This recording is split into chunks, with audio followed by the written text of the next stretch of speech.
Alright, let's kick some shell in the Ninja Turtles' first appearance on the Sega Genesis, the HYPERSTONE Heist, released in 1992 by Konami. But first of all, the vitally important character selection. Let's kick shell! Yeah, I think what Ninja Turtle you choose has a lot to do with your personality. Donatello's the most logical choice. I mean, he's got a big bow staff.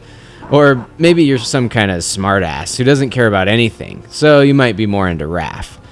And party dudes just have to pick Mike because, well, he's a party dude. And finally, anyone with control issues or obsessions with cutting stuff, good old Leonardo. Well, I guess I'm in a stabbing mood, so let's do this.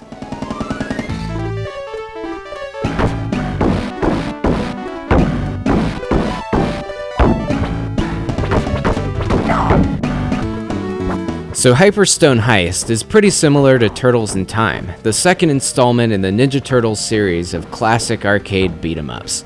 The core gameplay is fully intact here, along with most of the character animations and even levels and bosses from the game find their way into this Genesis exclusive. And with Turtles in Time getting a near flawless port on the Super Nintendo around the same time as this game's release, this version has always had to deal with the inevitable comparisons between the two platforms.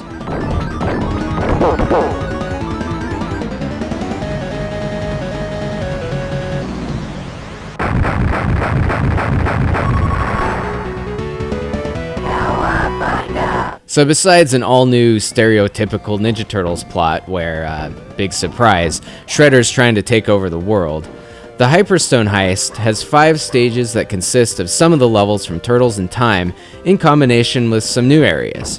While the number of stages might seem much lower, they do last a bit longer, and they provide a similar length of total gameplay.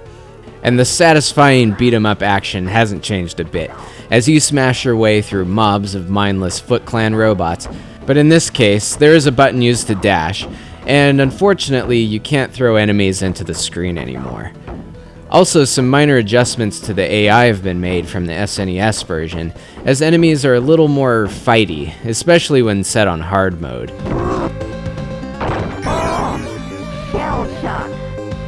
But the overall amount of damage that you take has decreased to balance that out.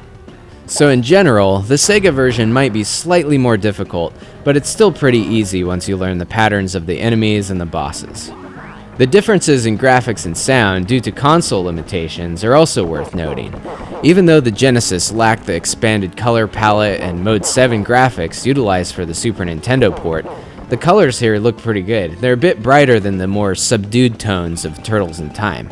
The developers also took some extra effort with more detail in character animations and additional layers of parallax scrolling in some levels.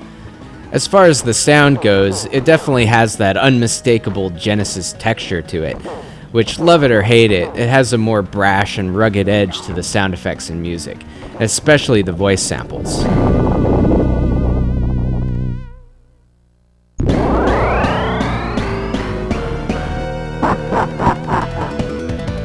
So if you're comparing this to Turtles in Time, some people might like to claim allegiance over one or the other, but I'd say that both games are fantastic arcade beat-em-ups.